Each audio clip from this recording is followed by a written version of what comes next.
신명기 27장입니다.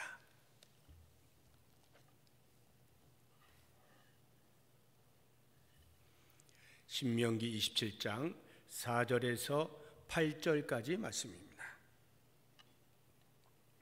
제가 봉독해 드리겠습니다. 너희가 요단을 건너거든 내가 오늘 너희에게 명령하는 이 돌들을 에발산에 세우고 그 위에 석회를 바를 것이며 또 거기서 내 하나님 여호와를 위하여 제단 곧 돌단을 쌓되 그것에 쇠 연장을 대지 말지니라.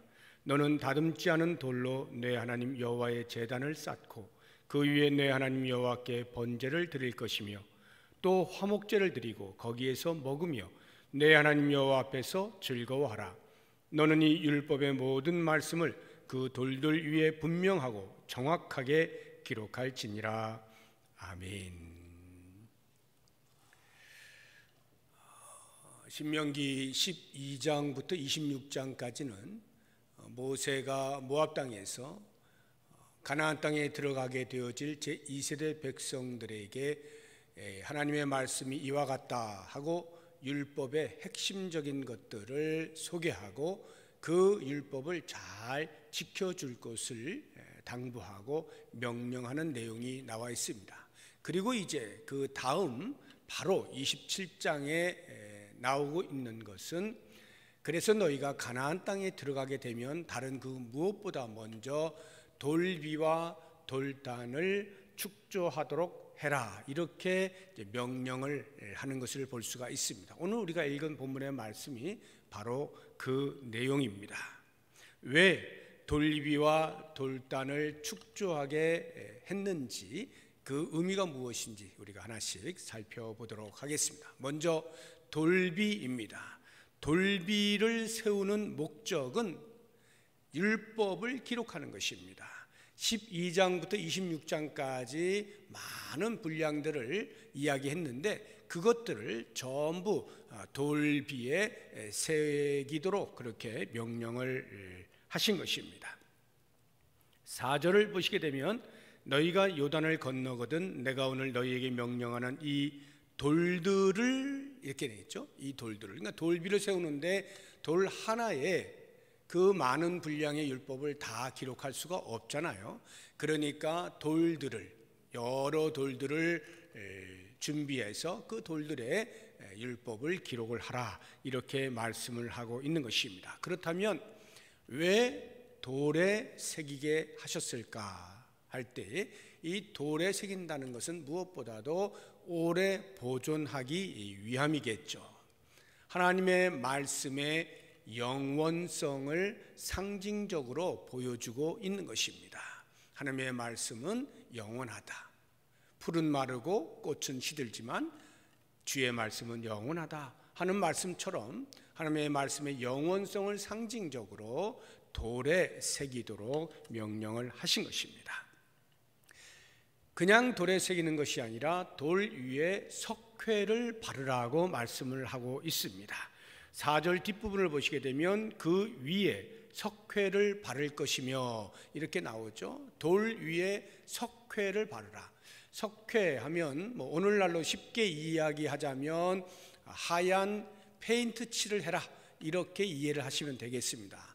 흰색 도료를 칠을 하라는 것인데 그 위에 율법을 기록하라는 것을 보아서 새기는 개념보다는 그리는 개념으로 이해하시는 것이 더 좋을 듯 싶습니다. 석회 위에 율법을 써내려가는 것이죠. 그러면 왜 석회를 바르고 그 위에 율법을 기록하게 하셨을까 생각해 보면 우선적으로는 잘 보이게 하기 위함이다, 이렇게 이해를 하시면 되겠습니다. 잘 보이도록. 율법이 잘 보이지 아니하면 혹시 율법을 어겼을 때 제가 잘 몰라서 그랬어요, 어디에 있는지 그게 무엇인지 몰라서요 하고 변명을 할 수가 있죠. 그러한 변명이 통하지 아니하도록 그렇게 잘 보이게 하라. 뿐만 아니라 잘 보이면 오고 가면서 항상 그것을 볼 때마다 인식을 할 수가 있겠죠. 아, 하나님의 말씀이구나 하고는 그 말씀을 또 쳐다보고 또 쳐다보고 읽고 하면서 상시 율법을 인식하게 하기 위함이고, 뿐만 아니라 어떤 돌에다가 무엇인가를 기록한다는 것은 꼭 율법뿐만이 아니라 개인적으로도 할 수 있겠잖아요. 그런 것들과의 차별화를 위해서 흰색 도료 위에 쓰여져 있는 것은 하나님의 말씀, 우리에게 주신 율법이다 하는 것을 분명하게 알 수 있도록 하기 위하여 석회를 바르게 하는 것입니다. 그래서 8절을 보시게 되면 너는 이 율법의 모든 말씀을 그 돌들 위에 분명하고 정확하게 기록하여라, 이렇게 말씀을 하고 있어요. 분명하고 정확하게. 무슨 말입니까? 우선 내용적으로 틀리지 않게, 내용적으로 정확하게 기록을 해라 하는 말이 될 것이고, 또한 석회 위에 쓰는 것을 통하여서 흐릿하게 쓰는 것이 아니라 뚜렷하게 기록을 하라 하는 말씀이기도 하고, 혹은 의도적으로 하나님의 말씀을 왜곡되거나 변질되지 않게 기록을 해라, 이런 말씀이겠죠. 그래서 이렇게 분명하고 정확하게 기록하라 하는 말씀들을 통해서 우리가 알 수 있는 것은 하나님의 말씀의 신실성입니다. 그 하나님의 말씀의 신실성을 상징적으로 보여주고 있는 거예요. 신실하다라고 하는 말은 신뢰할 만한 말씀이다, 이런 뜻이에요. 누구나 볼 수 있고 언제나 볼 수 있는 그렇게 뚜렷한 하나님의 말씀을 오고 가면서 늘 묵상하고 그 말씀대로 살아갈 것에 대한 요청을 할 수 있는 것은 그만큼 그 말씀이 이스라엘 백성들을 살찌우고 살릴 수 있는 신뢰할 만한 말씀이다 하는 것을 상징적으로 보여주고 있는 거예요. 그 당시에는 이제 돌로 이렇게 기록을 하거나 또는 두루마기에 이렇게 기록을 하거나 하였습니다만, 15세기에 구텐베르그가 금속활자를 발명하고 인쇄술이 이제 혁명을 일으키게 되면서 오늘날의 우리들은 책으로 하나님의 말씀을 보관할 수가 있게 되었죠. 이렇게 책으로 보관을 하다 보니까 손쉽게 접할 수가 있는 것이고, 그러다 보니까 자연스럽게 희소성의 원리라고 하는 부분에 있어서 희소 가치가 떨어지게 되죠. 그러면서 우리도 모르는 사이에 혹시 하나님의 말씀을 소홀히 여기지는 아니한가에 대하여 늘 점검을 할 필요가 있습니다.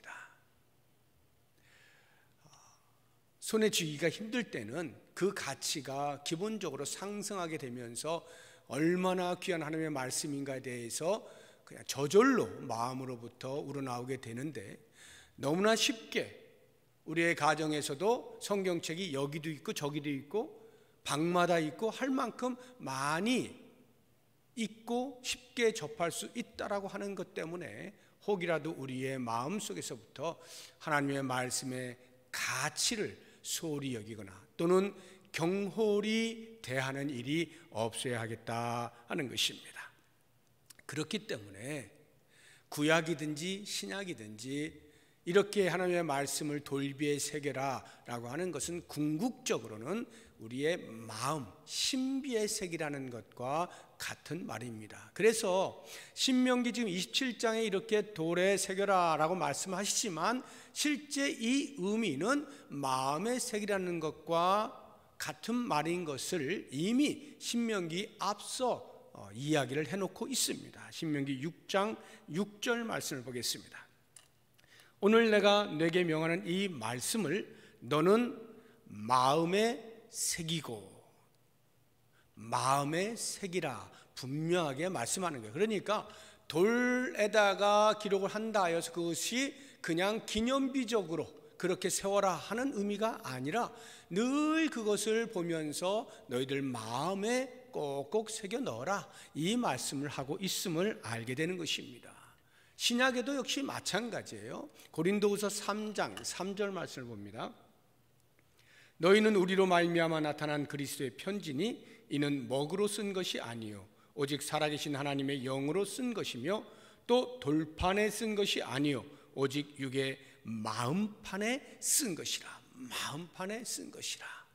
이렇게 마음에 새겨야 하는 것을 말씀을 하고 있는 것입니다. 그렇다고 하면 어떻게 하면 우리가 하나님의 말씀 우리의 신비에 새길 수가 있을까? 신비에 새긴다는 것이 어떤 의미인가? 어떻게 하면 되는 것인가? 두 가지를 제가 말씀을 드리려고 하는데, 하나는 묵상을 하는 것입니다.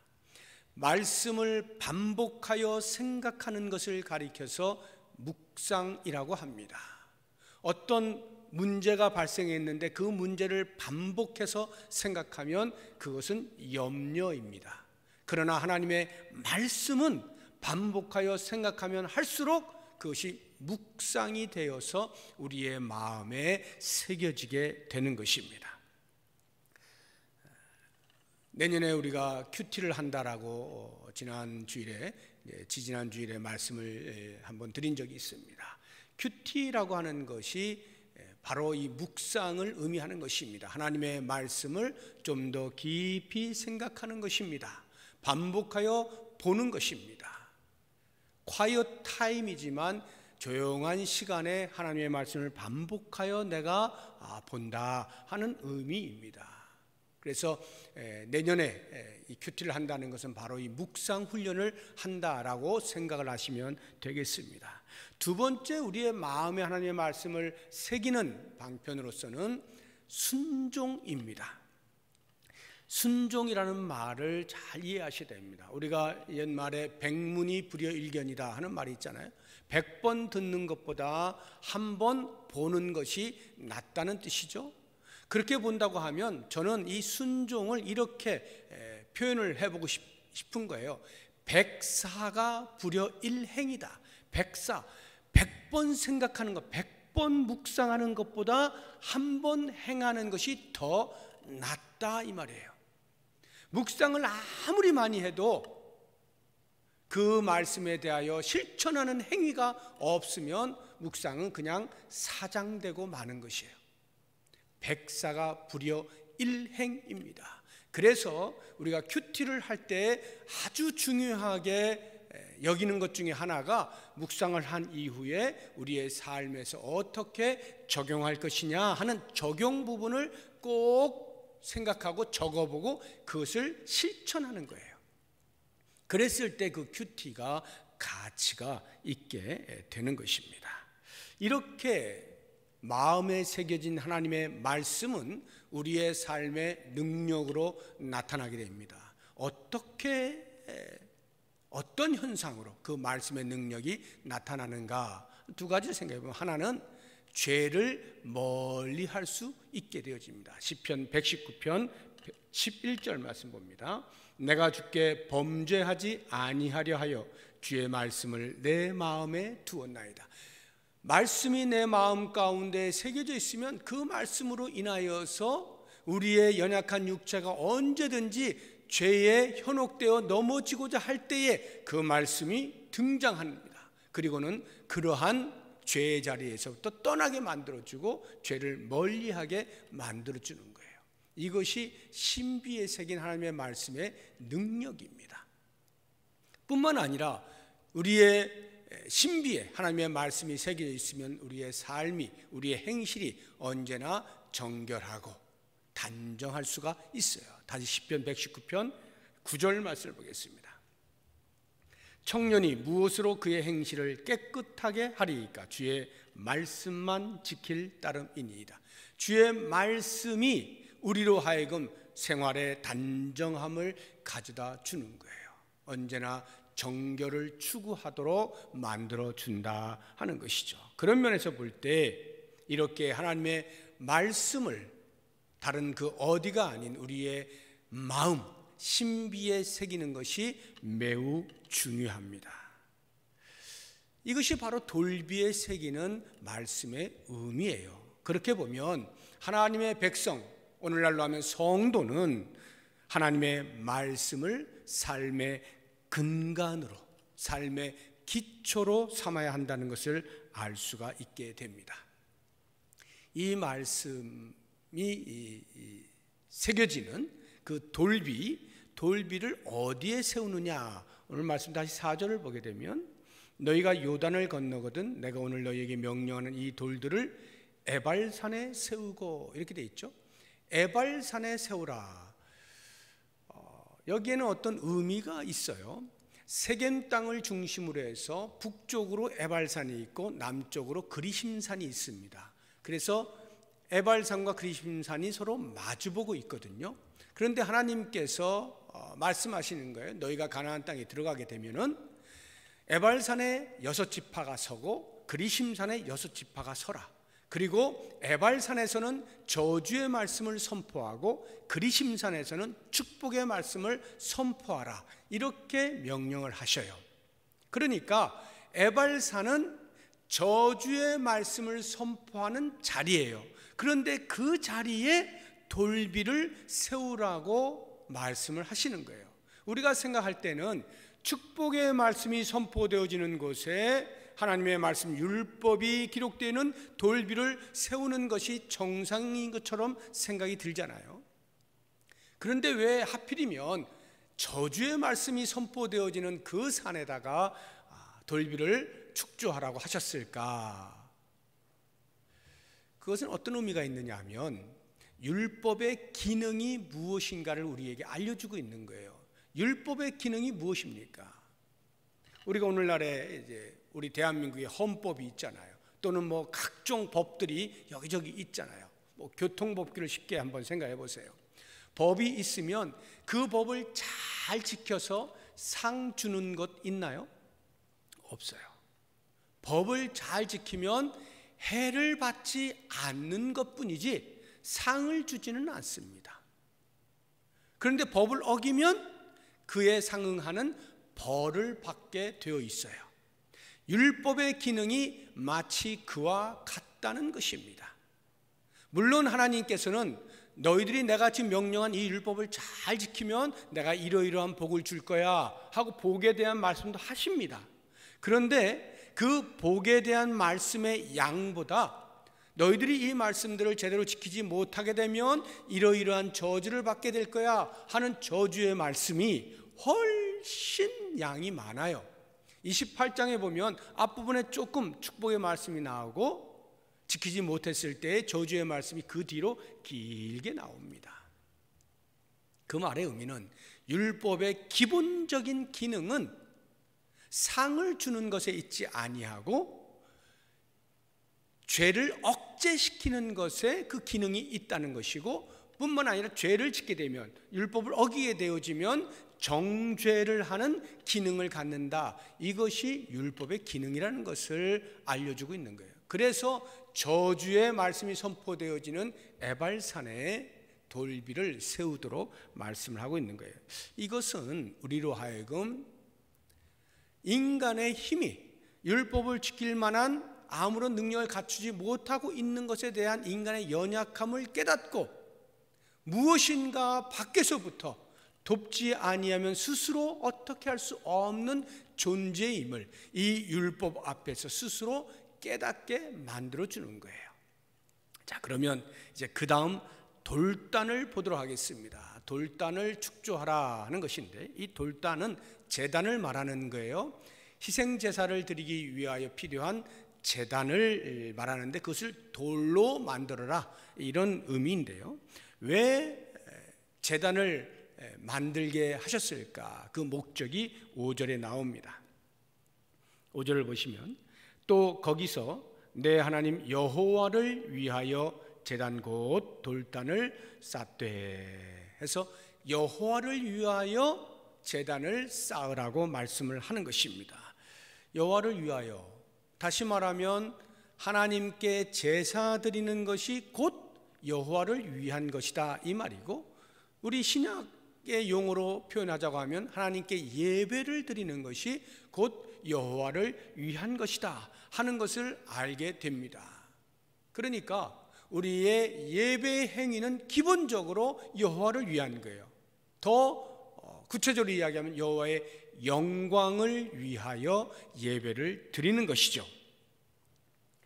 그렇기 때문에 하나님께서는 모세를 통해서 이스라엘 백성들에게 말씀하시는 거예요. 너희들이 가나안 땅에 들어가게 되면 다른 그 어떤 것보다 우선하여서 이 돌단을 축조하도록 해라 말씀하시는 거죠. 다시 말하면 우리의 예배 행위는 모든 성도의 삶의 시작이다, 중심이다, 근본이다, 이렇게 말씀을 하고 있는 거예요. 우리 한국 교회가 유난히 예배가 많습니다.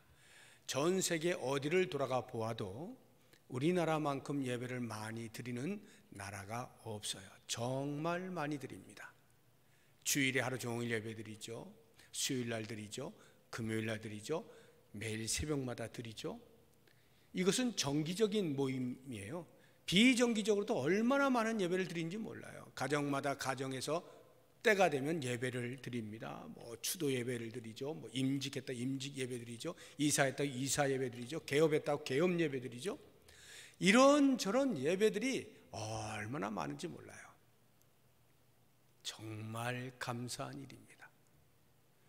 하나님께 예배하는 것이 인간의 본연의 자세라고 하는 것을 잘 알고 있는 행위이죠. 그런 면에서 정말 감사한 일이에요. 그러나 중요한 것은 그렇다고 해서 그것이 우리의 종교 행위로 전락되어져서는 안 된다는 것입니다. 어떤 예배를 드리든 예배를 드릴 때는 반드시 여호와를 위하여 우리 하나님께 영광을 돌리는 행위로서의 예배라고 하는 사실을 잊어서는 결코 안 되는 것입니다.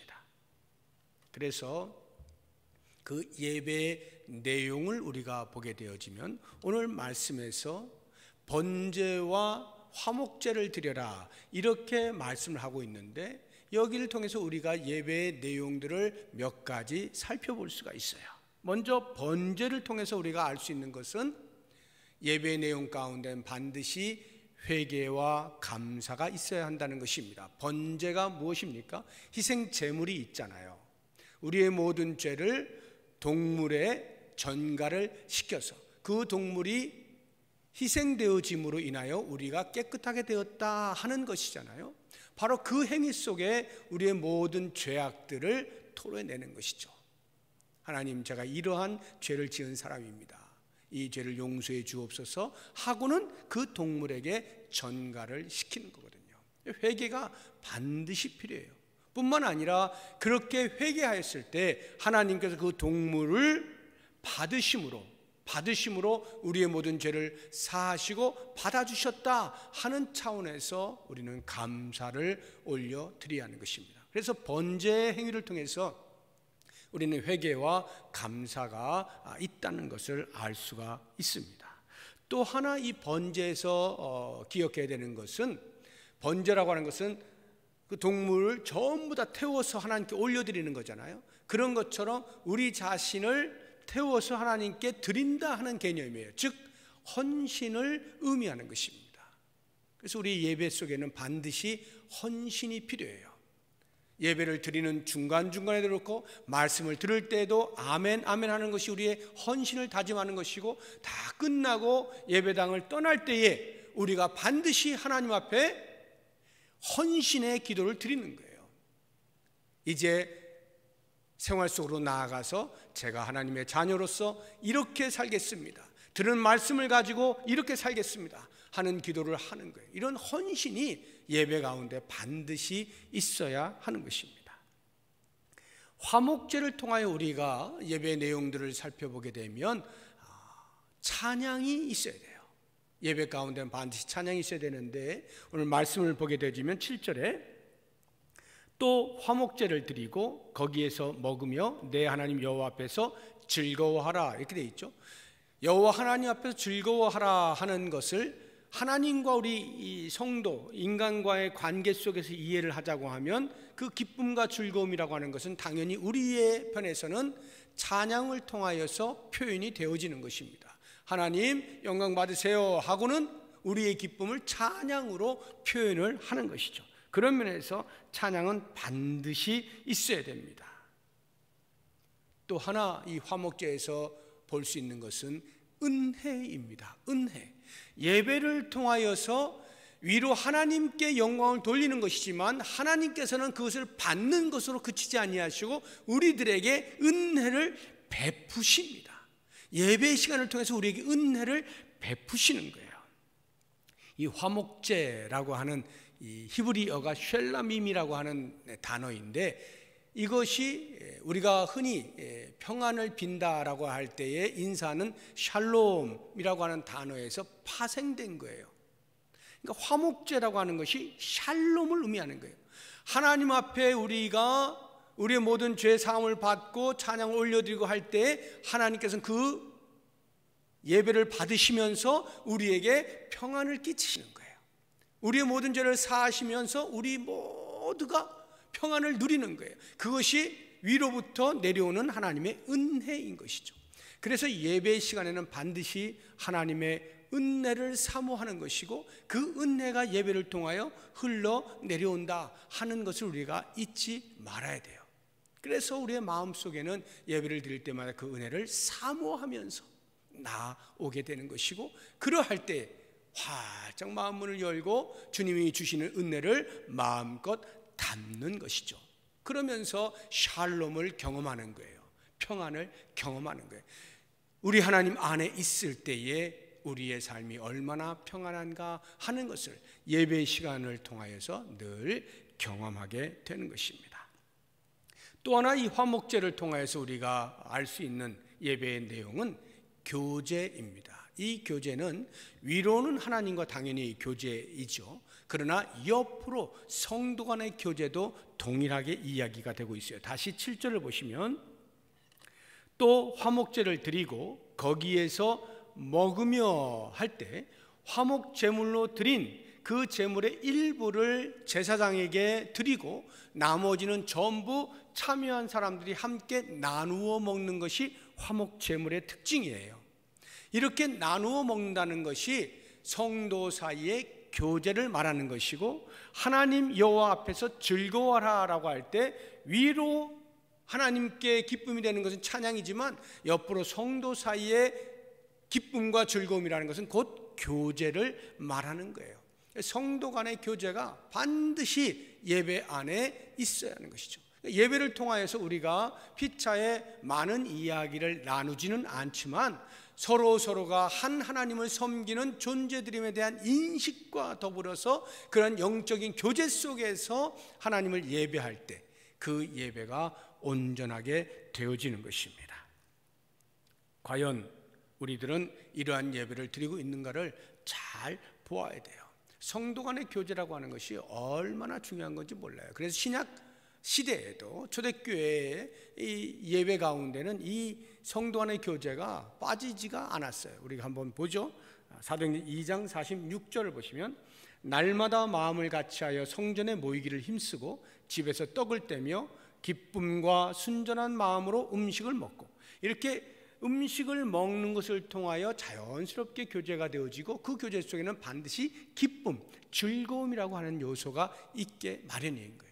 성도와 성도 사이에 이러한 일들이 있을 때 그 모습을 다윗이 이렇게 표현하고 있습니다. 시편 133편 1절 말씀, 보라 형제가 연합하여 동거함이 어찌 그리 선하고 아름다운 거예요. 여기 연합하여 동거했다는 것이 교제하는 모습을 말하는 거예요. 그것이 어찌 그리 아름다운가, 너무나 보기 좋다 이 말이죠.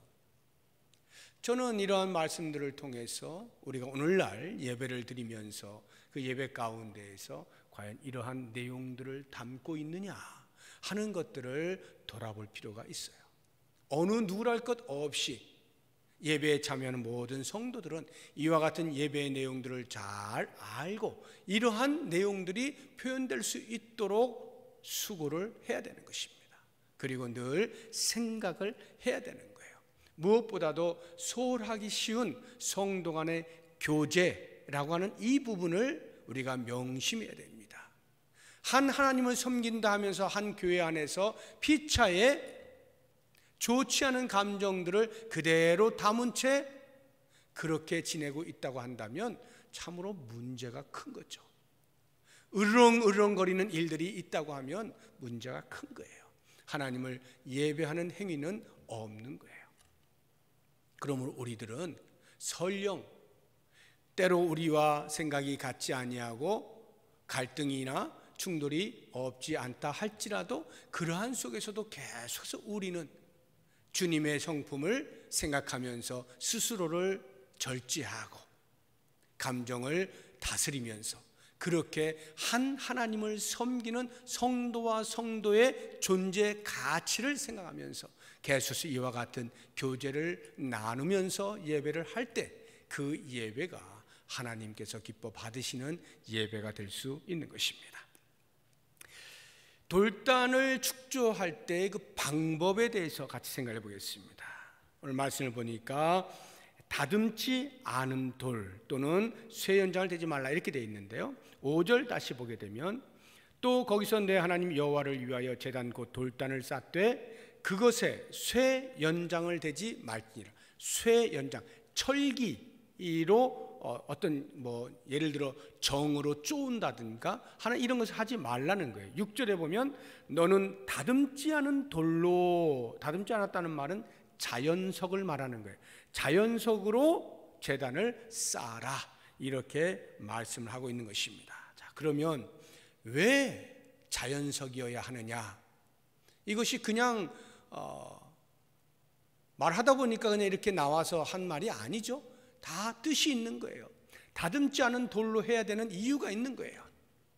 거기에 영적인 의미를 우리가 생각해 본다면 무엇보다도 이 철이라고 쇠 연장이라는 것은 이제 철기가 그 당시에 이스라엘 백성들이 가나안 땅에 들어가기 전까지의 그들의 광야의 삶은 철기 문화가 아니에요. 그런데 가나안 땅은 이미 철기 문화예요.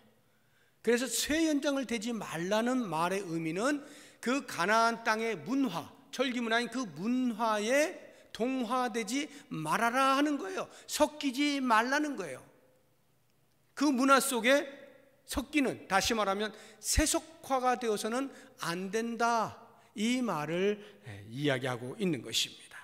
가나안 종교에는 동일하게 다른 종교들도 이렇게 제단을 만들지 않겠어요? 그럼 그 제단을 만들 때 전부 정으로 쪼그내서 깨끗하게 깔끔하게 다듬어진 그런 돌로 이렇게 멋있게 쌓지 않았겠습니까?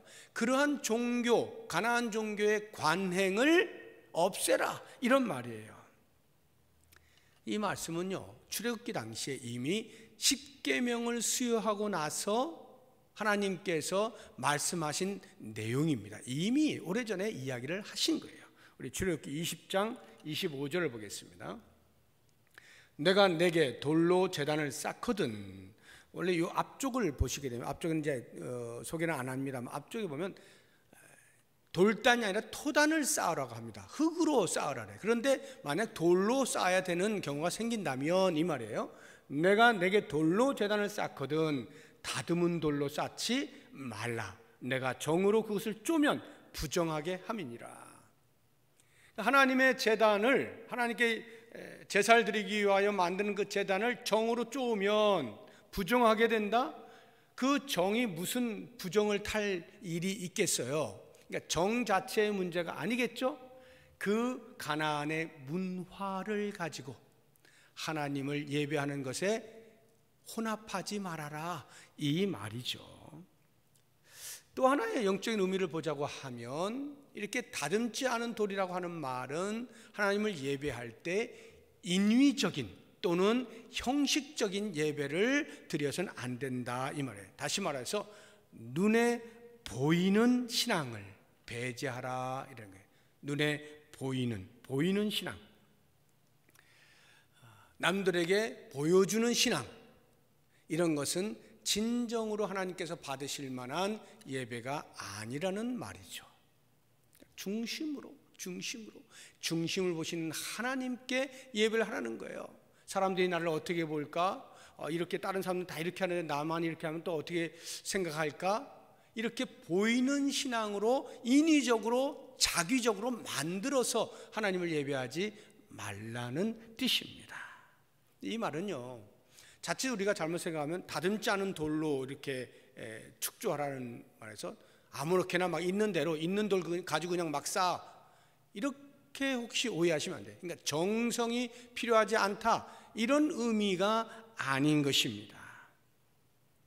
거기에 신경을 쓰다가 정작 그 제단에서 필요한 제사 행위가 속죄 제물인데, 속죄 제물을 죄를 전가시켜서 하나님이 그 속죄 제물을 받으심으로 우리가 하나님과 만나는 이것이 정말 본질인데, 그 본질을 놓친 채 잘 다듬은 돌 제단에다가 이렇게 하면서 그 본질을 놓치고 껍데기에 우리는 예배 잘 드렸어, 제사 잘 드렸어 착각하면 안 된다는 것이죠.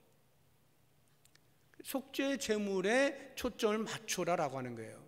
그런데요, 인간이 얼마나 연약하냐 하면, 그렇게 다듬은 돌, 그 눈에 보이는 그것이 아닌 이 예배의 핵심인 속죄 제물에 초점을 맞춰라라고 그것을 위하여 이걸 가르쳐주고 있는데도 불구하고 때로는 속죄 제물조차도 보이는 신앙으로 드려지는 경우가 없지 않은 거예요.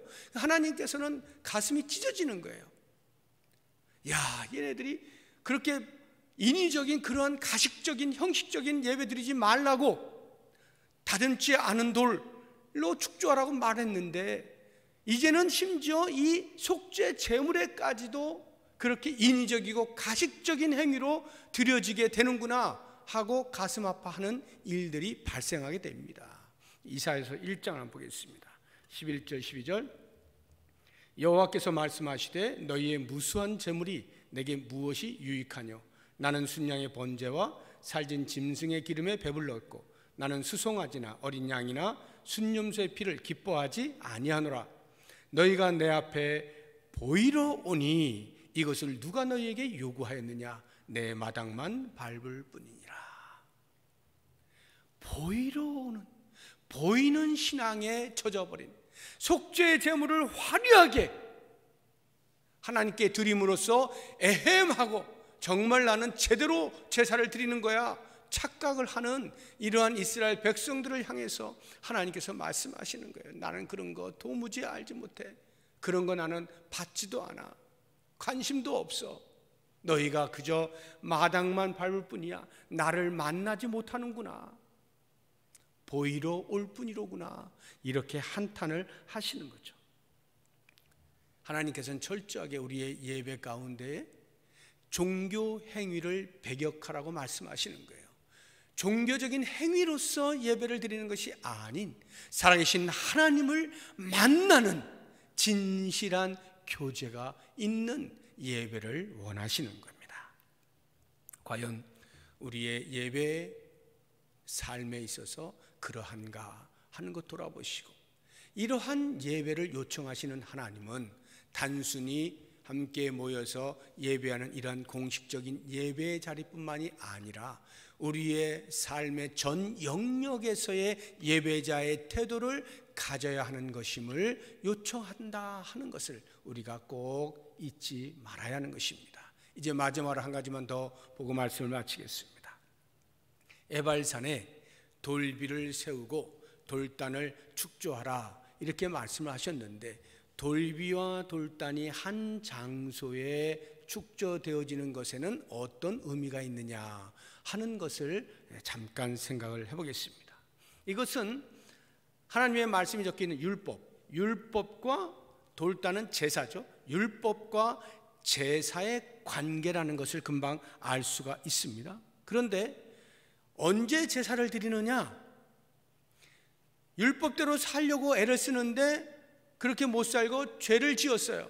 그러면 죄를 지은 상태로는 하나님을 만날 수가 없으니 하나님을 만나기 위해서 당연히 죄의 전가를 해야 되는 그 동물을 죽이는 행위로서의 제사가 반드시 필요하죠. 율법을 어겼을 때의 제사가 필요해요. 그러니까 제사는 말씀대로 살지 못했을 때 하나님 앞에 나아갈 수 있는 수단이 되는 것입니다. 그렇다고 하면 오늘날 우리가 한번 생각을 해보시죠. 하나님의 말씀이 우리의 양손에 언제든지 쥐어지고 있습니다. 우리가 마음만 먹으면 언제든지 말씀을 들을 수 있고 읽을 수 있고 심지어는 공부도 얼마든지 깊이 있게 할 수 있는 시대를 살아가고 있습니다. 그럼에도 불구하고 우리가 그 말씀대로 바르게 살지 못할 때가 있죠. 그러면 원래 하나님의 말씀에 대해서 관심이 없는 사람이라고 한다면, 신앙이 지극히 얕은 신앙을 가지고 있는 사람이라고 한다면 별 문제가 없겠지만, 어느 정도 신앙의 깊이가 있고 하나님의 말씀대로 살려고 애를 쓰는 성도라고 한다면 그 말씀대로 살아내지 못했을 때 오는 자괴감이 있어요. 괴롭단 말이에요. 그것이 반복되거나 하다 보면은 낙심이 될 때도 있어요. 야, 내가 이렇게 하나님의 말씀대로 제대로 살지 못하다니, 이래가지고 무슨 내가 신앙이라고 할 수 있을 것인가. 하나님 뵙기가 너무나 민망한 그런 낭망의 상태가 있을 수가 있죠. 그러할 때 그렇게 낭만 가운데 그대로 주저앉아 있지 말라는 거예요. 우리에게는 제사가 있는 거예요. 예배가 있는 거예요. 우리가 어떻게 하나님 앞에 예배 자리에 나올 수가 있게 되었습니까? 과거에는 제사라고 하는 것을 통해서 우리의 모든 죄를 동물에게 전가시킴으로써 일시적으로 정결한 자로서 하나님 앞에 나올 수가 있었지만, 오늘날에는 더 이상 그렇게 반복되어지는 제사가 아닌 영단번 우리 예수 그리스도의 보혈의 피를 흘리신 그 놀라운 십자가의 은혜로 말미암아서 우리가 언제든지 그 그리스도 안에서 하나님을 만나는 자리에 나올 수 있게 되었잖아요. 그리스도의 피가 우리로 하여금 그 자리에 나오는 힘을 주지 않습니까? 우리 히브리서 한번 보겠습니다. 10장 19절입니다. 그러므로 형제들아, 우리가 예수의 피를 힘입어 성소에 들어갈 담력을 얻었다. 죄책감에 시달리고 있는 우리의 심령 가운데 그리스도께서 흘리신 피가 우리로 하여금 성소에 나아갈 담력을 갖게 했다는 사실을 기억을 해야 되는 것입니다. 뿐만 아니라 그 흘리신 피가 우리를 향하신 하나님의 긍휼로 말미암은 것임을 알고 그 긍휼에 힘입어서 은혜의 보좌 앞에 나아가는 거죠. 우리 히브리서 4장 16절 보겠습니다. 그러므로 우리는 긍휼하심을 받고 때를 따라 돕는 은혜를 얻기 위하여 은혜의 보좌 앞에 담대히 나아갈 것이니라. 얼마나 놀라운 말씀인지 몰라요. 우리가 비록 그리스도로 말미암아서 구원을 받고 하나님의 자녀의 권세를 가지게 되었지만, 일상의 삶 가운데에서 우리의 연약함으로 인하여 죄 가운데 있을 때 얼마나 우리의 영이 상심됩니까? 낭망하여 주여 내가 이래가지고 어떻게 삽니까? 고통 중에 있을 때 하나님께서는 우리로 하여금 그 자리에 머물러 있지 말라 하시는 거예요.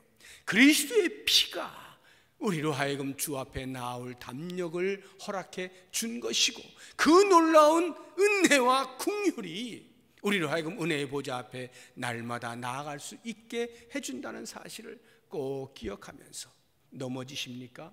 다시 일어서시되 내 힘이 아닌 그리스도의 주시는 힘으로 일어나시고, 또다시 의를 위하여 살아내고 그리스도의 성품이 내 속에서 자연스럽게 나타날 때까지 계속해서 쓰러지지 아니하고 또 일어나 걷고 또 일어나 걸으면서 결국에는 하나님께서 요청하시는 믿음의 수준에까지 이룰 수 있는 이 놀라운 일들이 오늘 말씀 속에서 우리에게 주시는 교훈이다 하는 것을 기억하시고, 모쪼록 주님 다시 오시는 그날까지 우리의 평생의 삶이 이렇게 예수 그리스도를 힘입고 힘차게 앞을 향해서 달려나갈 수 있기를 주의 이름으로 축복합니다.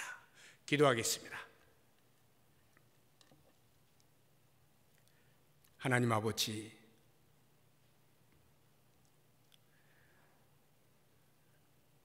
주의 말씀이 너무나 가까이 있어서 때로는 우리가 소홀히 여길 때도 있지만, 관심을 가지고 신경을 써서 주의 말씀을 들추어 볼 때, 그래서 우리의 삶을 바꾸어내려고 애를 쓸 때마다 때때로 커다란 장벽에 부딪히는 느낌을 지울 수가 없습니다. 우리의 인간의 연약함의 한계를 느낄 때가 참 많습니다.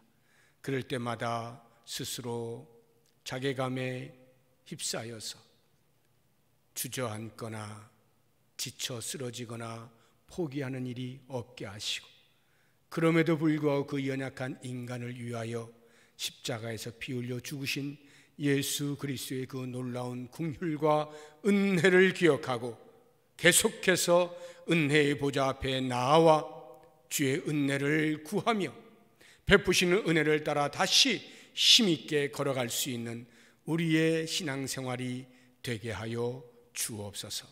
예수님의 이름으로 기도드립니다. 아멘. 우리 주님께서 주신 기도로 예배를 마치겠습니다. 하늘에 계신 우리 아버지여, 이름이 거룩히 여김을 받으시오며 나라가 임하시오며 뜻이 하늘에서 이루어진 것 같이 땅에서도 이루어지이다.